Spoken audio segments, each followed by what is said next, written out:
Nós estamos aí numa série de mensagens na carta de Paulo aos Efésios. À noite nós estamos na série em Malaquias, com o propósito de ensinar todo o conselho, todo o desígnio de Deus.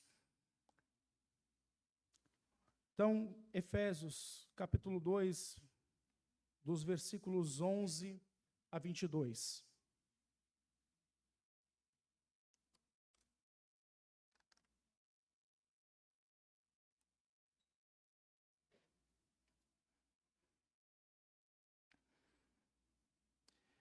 Efésios 2, do 11 ao 22, diz assim a palavra do Senhor: Portanto, lembrai-vos de que outrora vós, gentios na carne, chamados incircuncisão por aqueles que se intitulam circuncisos na carne por mãos humanas, naquele tempo estáveis sem Cristo, separados da comunidade de Israel e estranhos às alianças da promessa, não tendo esperança e sem Deus no mundo.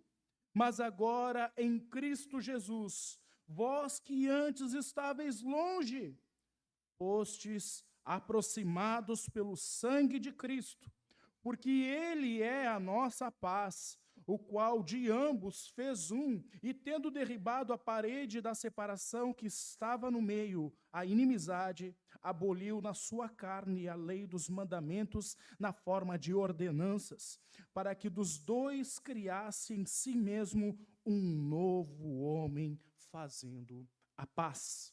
E reconciliasse ambos em um só corpo com Deus por intermédio da cruz, destruindo por ela a inimizade. E vindo, evangelizou paz a vós outros que estáveis longe, e paz também aos que estavam perto. Porque por ele ambos temos acesso ao Pai em um Espírito. Assim, já não sois estrangeiros e peregrinos, mas concidadãos dos santos, e sois da família de Deus, edificados sobre o fundamento dos apóstolos e profetas, sendo Ele mesmo, Cristo Jesus, a pedra angular, no qual todo edifício bem ajustado cresce para santuário dedicado ao Senhor, no qual também vós juntamente estáis sendo edificados para a habitação de Deus no Espírito. Até aí a leitura da palavra do Senhor. Eu passei uma imagenzinha para o presbítero Marlon, se o irmão puder depois projetar. Isso aí no WhatsApp. Tá? Para termos uma ilustração do que Paulo está dizendo aqui. Amados, esse texto é uma sequência do conto de terror que foi contado ali no capítulo 2, versículos 1 a 10. Nesse conto de terror, Paulo narra qual era a nossa situação diante de Deus. Nós estávamos mortos em nossos delitos e pecados. E ele começa a destrinchar o significado de morte espiritual. Nós estávamos caminhando segundo o curso deste mundo que jaz no maligno, sob a influência do diabo, segundo o espírito da potestade do ar, que atua, que fabrica, que trabalha nos filhos da desobediência. Nós éramos inclinados pelo pior dos nossos inimigos, que era a nossa natureza, a nossa carne. Nós atendíamos às nossas necessidades como um aborto espiritual. Tentávamos preencher o nosso vazio infinito, que só poderia ser ocupado pela presença de Deus, com coisas banais deste mundo. E o pior de tudo, nessa escalada de terror, ou nessa descida das escadas do porão do terror, nós éramos inimigos de Deus. E o próprio Jesus diz que correndo a coisa é cair nas mãos do Deus irado, porque Ele é o detentor dos direitos autorais, tanto da vida e dos desfrutes do prazer eterno, quanto dos horrores e do tormento eterno. Então, se você temia o diabo, eu convido você a temer alguém que é digno de todo o seu tremor, que é o próprio Deus. E aqui nós vemos ainda Paulo descortinando um pouquinho mais a nossa situação. E o texto, meus irmãos, começa com um imperativo, uma ordem de Paulo. Não é uma sugestão. Paulo não está relatando algo que nós fazíamos por nós mesmos. mas ele está dando uma ordem. Portanto, diante de tudo isso que eu falei para vocês, diante de todo esse cenário de terror e diante do grande processo gracioso que Deus fez na vida de vocês, diante de tudo isso, lembrai-vos. É uma ordem. Paulo não está dizendo algo que eu e você fazemos com frequência, não. Paulo está dando uma ordem. Lembrai-vos que vocês eram os gentios, aqueles que eram chamados de incircuncisos por aqueles que são chamados de circuncisão. Ou seja, nós temos aqui dois povos que existiam ali no Antigo Testamento, que era o povo gentil, que eles não eram circuncidados, e o povo judeu ou o povo hebreu, que era o povo circuncidado, que trazia a marca da aliança na sua própria carne. E eles se jactanciavam, eles se achavam, eles eram soberbos, porque eles confiavam que a salvação, o pertencimento no povo de Deus, eles acreditavam que eles pertenciam a Deus por causa dessa marca. Então, nós temos aqui esses dois povos aqui, que um era circuncidado, o outro não era circuncidado. E Paulo relata mais, olha, não é só a questão da carne, não é só a questão no aspecto físico, mas vocês eram de fato um povo estranho à lei de Deus. Vocês não pertenciam à comunidade de Israel. Vocês não podiam prestar culto a Deus como os israelitas prestavam culto. Vocês não conseguiam chegar nos lugares mais internos do templo. Nós temos ali uma pequena imagem para isso ilustrar a respeito deste muro que Paulo vai falar logo em seguida. Nós temos aí o templo de Herodes. Nós temos ali os muros enormes, ali o primeiro muro ali, com aquela porta ali, é chamado de Pórtico de Salomão. Nós temos um segundo muro, que é a Porta Formosa, onde foi encontrado aquele coxo, que ali Pedro curou ali no nome do Senhor Jesus. Nós temos aquele pátio, que era o pátio onde as mulheres ficavam orando e jejuando. Nós temos um pátio mais próximo daquela outra porta, que é onde os israelitas entravam para apresentar os seus sacrifícios. E ali o pátio dos sacerdotes e depois o templo. Ou seja, vários muros. Aonde os gentios ficavam diante de toda essa estrutura do templo? Toda aquela parte amarela era chamado de os átrios dos gentios ou o pátio dos gentios. Eles não tinham acesso ao pátio mais interior ali do templo. Algumas escavações, a arqueologia mostra que partes desse muro, ali, o muro do meio, foram encontradas, dizendo o seguinte: gentios, vocês não podem entrar sob pena de morte. Ou seja, eles não podiam passar ali pela Porta Formosa, porque senão eles poderiam ser executados. E isso era escrito tanto em grego, quanto em latim, quanto até na própria língua hebraica. Toda essa informação era escrita para que os gentios, os helenistas, outros povos que não pertenciam a Israel, ficassem distantes, porque aquele lugar não era para eles. Então é isso que Paulo está relatando ali, a diferença que existia entre eles. Mas a primeira diferença que ele fala é o seguinte: olha, vocês eram alheios ao povo de Deus, vocês não faziam parte das alianças da promessa de Deus, vocês não tinham esperança no mundo.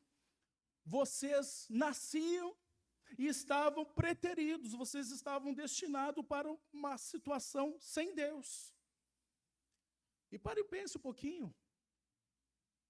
No mundo caído como nós conhecemos, se Deus abrisse mão de todo o plano salvífico, o que seria de nós? Qual seria o nosso destino? O nosso destino seria um destino terrível. Nós desfrutaríamos da nossa existência eterna todos os frutos do nosso pecado. Nós desfrutaríamos na nossa natureza toda a ira de Deus por toda a eternidade. Nós tínhamos nascido para um destino cruel, abandonados à nossa própria sorte, abandonados aos nossos próprios interesses, abandonados os nossos próprios pecados, entregues à nossa natureza morta e caída, nos nossos delitos e pecados. Naquela palavra que Paulo utilizou para especificar a nossa condição espiritual, nécros, em putrefação. Essa é a nossa condição, era a nossa condição. Por isso que Paulo diz, lembrai-vos. E por que Paulo diz que nós devemos lembrar, meus irmãos? Sabe por que ele diz que nós devemos lembrar? Porque, naturalmente, nós somos soberbos. Naturalmente, nos esquecemos do que Deus fez por nós. Nós pensamos até um certo ponto, nos alegramos com a nossa salvação, quando nós ouvimos na pregação a respeito da nossa condição espiritual, nos alegramos pela obra que Cristo fez na cruz, mas às vezes a gente esquece e a gente se sente soberbo. A gente começa a pensar que estar na casa do Senhor não é uma obrigação para mim, mas é como se estivesse prestando um serviço, um favor a Deus. Nós somos esquecidos. E muitas vezes esse esquecimento e essa soberba faz com que o culto para nós seja um momento pesado. A gente tem que ir no culto de manhã cedo não, 9 horas, mas eu tenho que ir. Ai, mas Deus precisa da minha adoração. Não precisa não. Você que precisa. E se você não consegue enxergar essa necessidade de estar na presença de Deus, é porque você esqueceu o que Ele fez por você. Você esqueceu da sua condição antes dEle vir e aplicar a salvação no teu coração. Você esqueceu. Então, Paulo diz, olha, nós somos esquecidos, somos soberbos, achamos que Deus nos deve algum favor. Então, lembrai-vos da condição de vocês. Às vezes nós pecamos e vivemos na prática do pecado e a gente pensa, Deus tem por obrigação me perdoar. Como se Ele me devesse algo. Como se ele fosse o responsável por me manter, porque eu exijo isso dele, porque ele falou e é algo que não é mais consignado, mas é meu por direito. Mas não, meus irmãos. Paulo está dizendo, lembre do que vocês eram diante de Deus. Vocês não pertenciam, vocês não tinham esperança, vocês nasceram para morrer, nasceram para viver no sofrimento, para receber a justa punição dos vossos erros. Lembrem-se do que Deus fez. A segunda verdade nós podemos ver aqui, meus irmãos. Nós devemos nos lembrar do que Deus fez no passado. Nós devemos nos lembrar do que Deus fez agora para nos favorecer no presente. Versículo 13 diz, mas agora em Cristo Jesus, vós que antes estáveis longe, sem esperança no mundo, caminhando com a própria natureza de morte espiritual, fostes aproximados pelo sangue de Cristo. Essa expressão, fostes aproximados, ela é muito rica. Porque nós vemos aqui como se os gentios estivessem lá no muro mais externo, naquele pátio mais longínquo, e eles foram encaminhados ali para dentro daquele pátio. E agora estão mais próximos do templo e mais próximos ali de todos os atos de adoração e de sacrifícios. Só que a ideia do texto aqui, fostes aproximados, ela é muito mais incisiva. A ideia aqui é que vocês se tornaram próximos. Vamos explicar esse conceito. Por exemplo, você está numa festinha da escola ou numa festinha do trabalho, você está ali um pouco constrangido porque você não conhece ninguém, aí o seu amigo vem até você e vem cá que eu vou te apresentar o meu amigo. Aí você é levado, aquela pessoa estranha que você não conhece, e você é deixado com aquela pessoa, isso aqui é fulano de tal, isso aqui é fulano de tal, é meu amigo, conversem aí. O que você vai sentir ali na hora? Você vai se sentir um pouco constrangido, você vai perguntar, vai falar do tempo, pois é, né, que calor, né, que calor, eu vi a previsão do tempo ali, na próxima semana vai esfriar, vai vir 28 graus, vai ficar legal, pois é, tentando procurar assunto, você trabalha aqui há quanto tempo? Eu trabalho aqui há 4 anos, eu saí, depois voltei. Que legal. E o tempo, né? Meio seco, né? Tem que ligar o ar, né? O ar não está dando conta. É verdade. Fica naquele constrangimento. Você foi aproximado, mas fica aquele constrangimento. Você não conhece aquela pessoa. Você não tem uma interação com aquela pessoa. O texto aqui diz algo diferente. Vocês não foram aproximados para ficar num constrangimento. Vocês se tornaram próximos. Isso quer dizer o quê? Sabe aquele teu amigo, aquele familiar que você se sente à vontade na casa dele? Você chega lá e você é aquela pessoa que você pensa, a primeira pessoa que você pensa quando você está com uma dor de barriga no centro de Itajaí. Qual é a casa mais próxima? Fulano de tal. Mas o outro é mais chegado. Eu posso usar o banheiro da casa dele, não vou ficar nem sequer constrangido. Ele vai entender. É meu amigo. Pode ser aquele som horrível, mas ele vai dar uma risada, mas eu vou me sentir à vontade com ele, porque ele é meu próximo, é o meu amigo mais chegado que irmão. Eu posso ir almoçar na casa dele, olha, não tem, aqui ele vai ser sério comigo, não tem, mas eu boto mais água no feijão, eu frito um ovo, e vamos comer juntos, onde cabe 2, cabe 3, cabe 5, é aquela pessoa que você se sente à vontade. É aquela pessoa que você não fica tenso, você senta no sofá e está com a barriga pesada, ter comido aquele feijão com ovo, começa a dar um soninho e você não fica constrangido, porque todo mundo dorme feio, né? É incrível como a gente é feio dormindo. E você, mas é uma realidade. E você se sente à vontade, dá até aquela pescada e puxar aquele ronco, porque você está na casa do teu achegado. E é isso que o texto quer dizer. Vocês estavam hoje, mas vocês se tornaram próximos, não há mais constrangimentos. Você pode tirar o calçado na casa desse amigo, está com a meia furada, a unha crescida, e a pessoa vai ver, vou dar um par de meia, mas fique à vontade, você se sente à vontade com aquilo. É isso que o texto está dizendo. Vocês estão agora próximos. Por quê? Por causa do sangue de Cristo. O sangue que antes era, lá no Antigo Testamento, era uma manifestação da justa punição pelo pecado. O sangue que antes era aspergido sobre o altar, era aspergido sobre a arca da aliança, como sinal de que aquele que estava em pecado foi punido com a morte.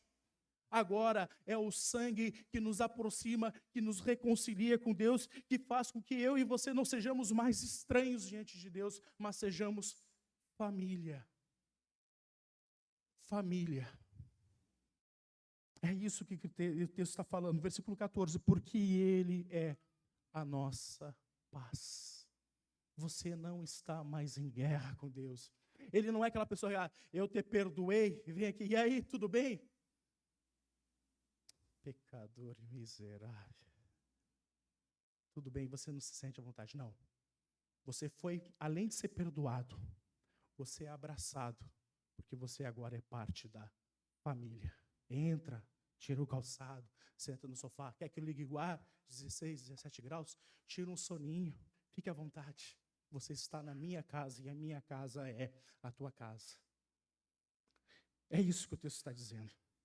Então, meus amados irmãos, lembre-se que você não era povo, você era estranho diante de Deus, mas agora você foi tornado alguém próximo de Deus, íntimo de Deus, família de Deus. E veja o que ele fez, nós temos que considerar o que Deus fez para tudo isso. Veja, versículo 14, o qual de ambos fez um, e tendo derribado a parede da separação que estava no meio, a inimizade. Que parede de separação é essa? É aquela parede lá, ó. A parede ali da Porta Formosa, os muros, os gentios de um lado, os judeus e as mulheres judias ali dentro. Não tinha comunhão, eles eram um povo totalmente separado, as roupas eram diferentes, o linguajar era diferente, a cultura era diferente, mas o que Deus está falando aqui por meio do apóstolo Paulo é, aquele muro foi derrubado.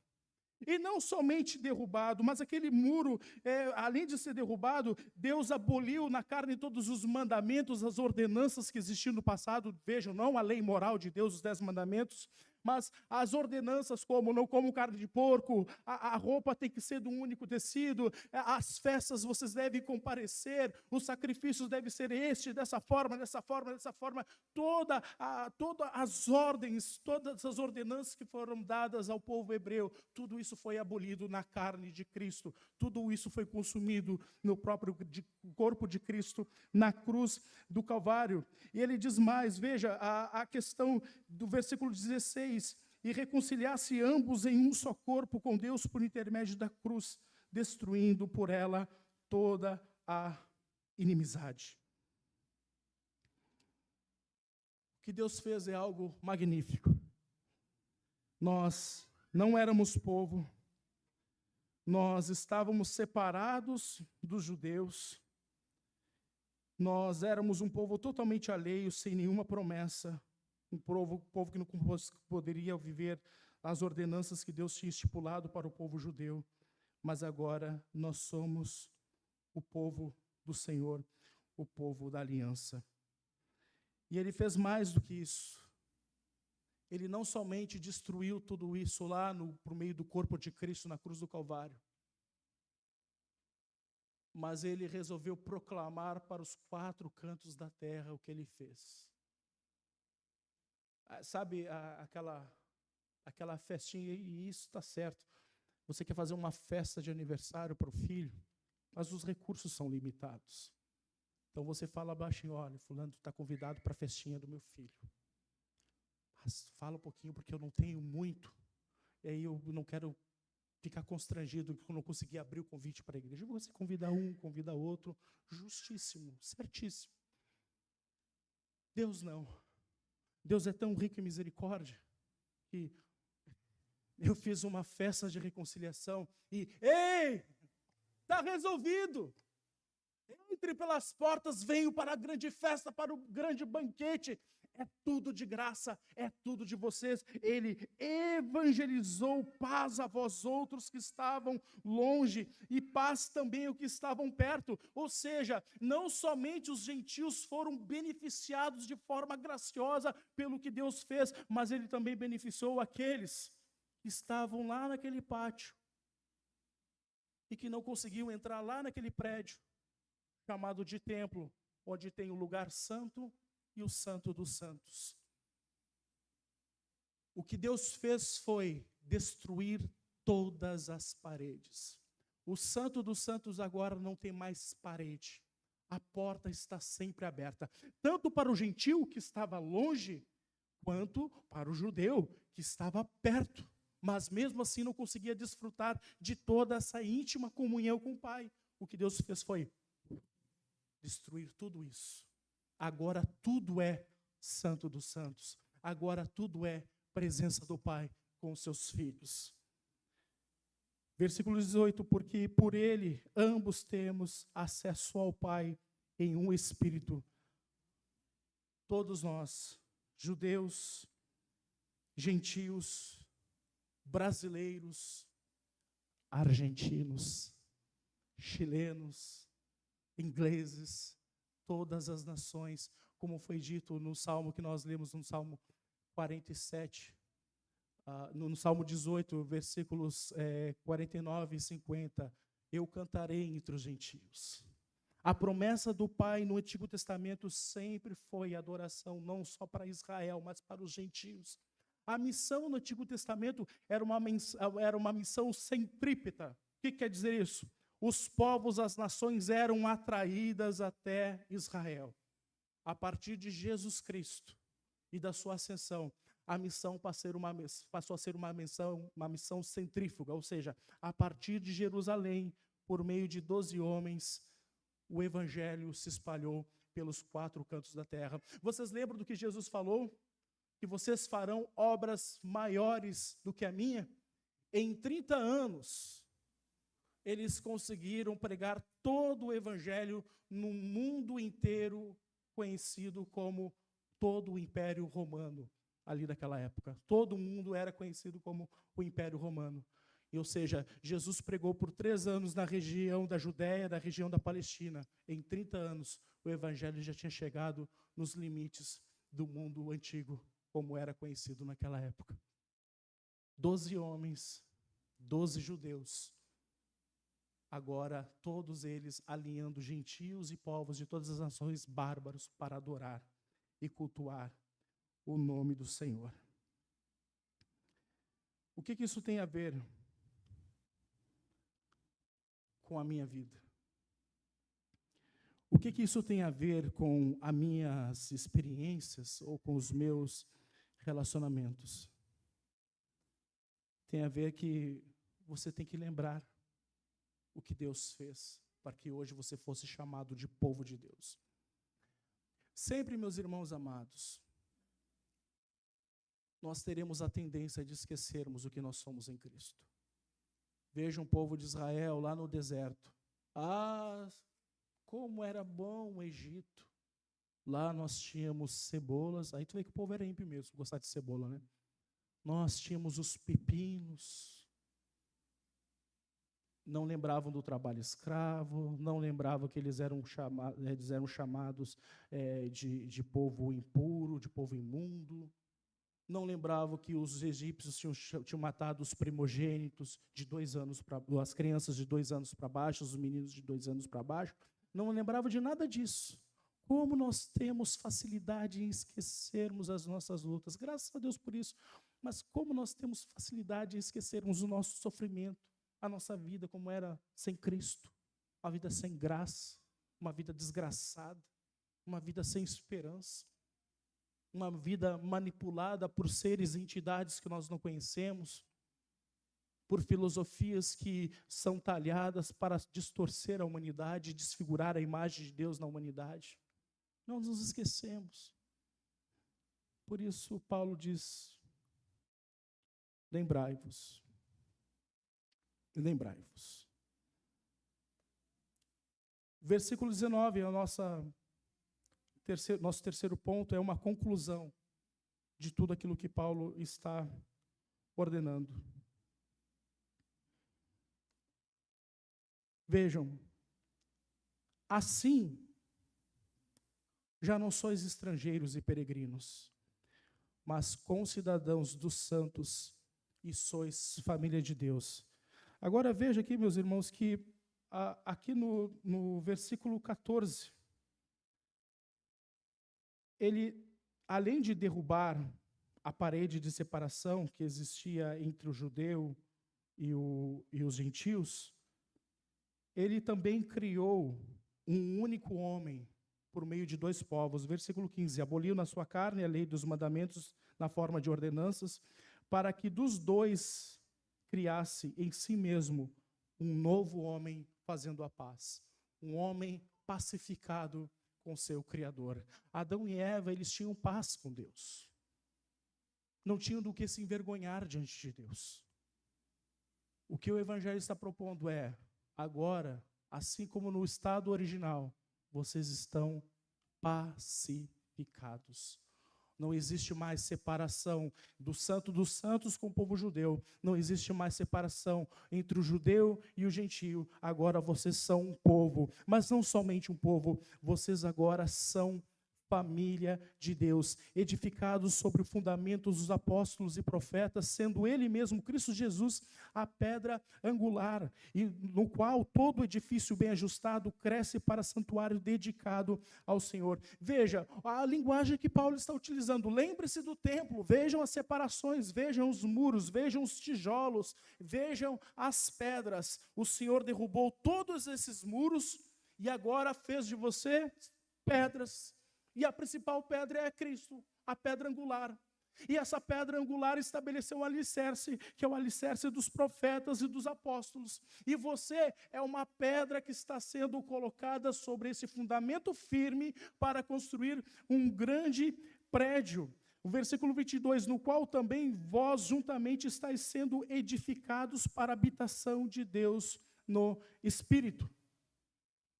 A linguagem que Paulo está usando é, Deus derrubou o templo, Deus derrubou os muros, e agora está construindo apenas um grande templo por meio de vidas, de pessoas, que são agora uma família de Deus. E nós temos aqui um questionamento.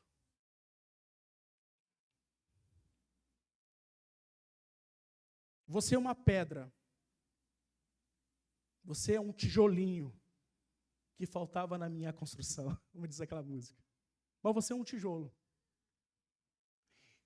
Se Deus derrubou muros para possibilitar a comunhão familiar entre os membros, por que muitas vezes nós, como tijolos, queremos funcionar como muros?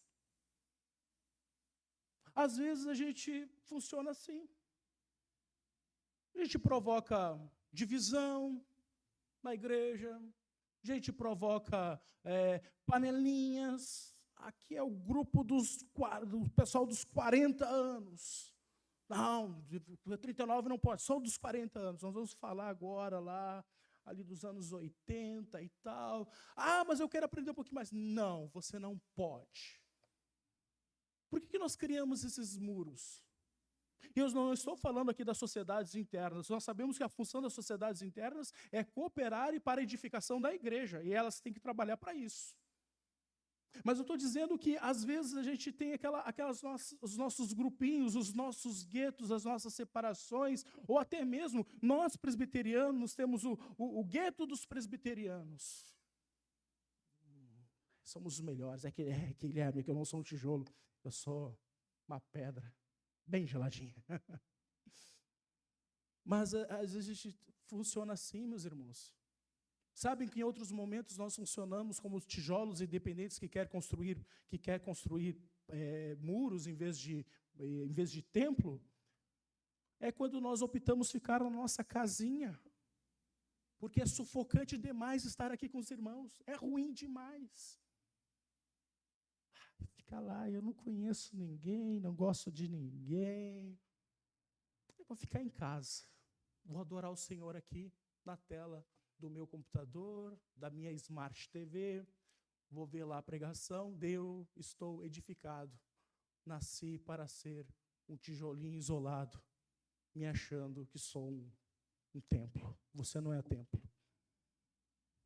O versículo 22 diz, no qual também vós juntamente estáis sendo edificados para a habitação de Deus no Espírito. Ou seja, só existe uma edificação, e essa edificação é coletiva. O texto está querendo dizer que existem bênçãos espirituais que você só experimenta no coletivo. Você pode orar na sua casa, o Pai que te vê em secreto te abençoará. Você pode estar sozinho no seu trabalho orando, o Senhor vai te abençoar. Mas existem bênçãos específicas para o coletivo. E aqui é uma delas. Nós estamos aqui desfrutando da presença maximizada do Espírito de Deus, porque nós somos a habitação de Deus por estarmos reunidos aqui. Então, grave isso, lembre-se disso. Você não é uma pedra sozinha, você não é o templo, você só é válido e perceptível como uma peça do templo quando você está reunido com os seus irmãos. E eu espero que você sempre se lembre disso. Lembrai-vos o que vocês eram antes do Senhor interferir na vida de vocês. Lembrai-vos do que Deus fez na vida de vocês, para que vocês continuem crescendo por meio do coletivo e assim servindo para louvor e para a glória de Deus. Nós louvaremos ao Senhor com o cântico 297. Oi? A pedra fundamental, 97? É 8. 298. A pedra fundamental. Nós somos pedras vivas que a graça trabalhou. Ela está trabalhando. Sabe, você sente assim você pode estar passando aquele momento assim, puxa, a vida está me batendo, a vida está me batendo, a vida está me batendo, eu não entendo o porquê. Pode ser lá o nosso pedreiro, o Senhor Jesus, porque ele era carpinteiro, mas a carpintaria naquela época seria o pedreiro de hoje. Ele pode ser aquele pedreiro que está lá com a colher, lá, batendo no tijolo, para que você encaixe melhor naquele cantinho, para que você sirva para ter uma casa plena e perfeita. Talvez o Senhor esteja fazendo isso com você, batendo no tijolinho, para que você seja encaixado de forma perfeita no templo e no santuário da habitação de Deus. Então, ao som do piano, coloque-se de pé e louvemos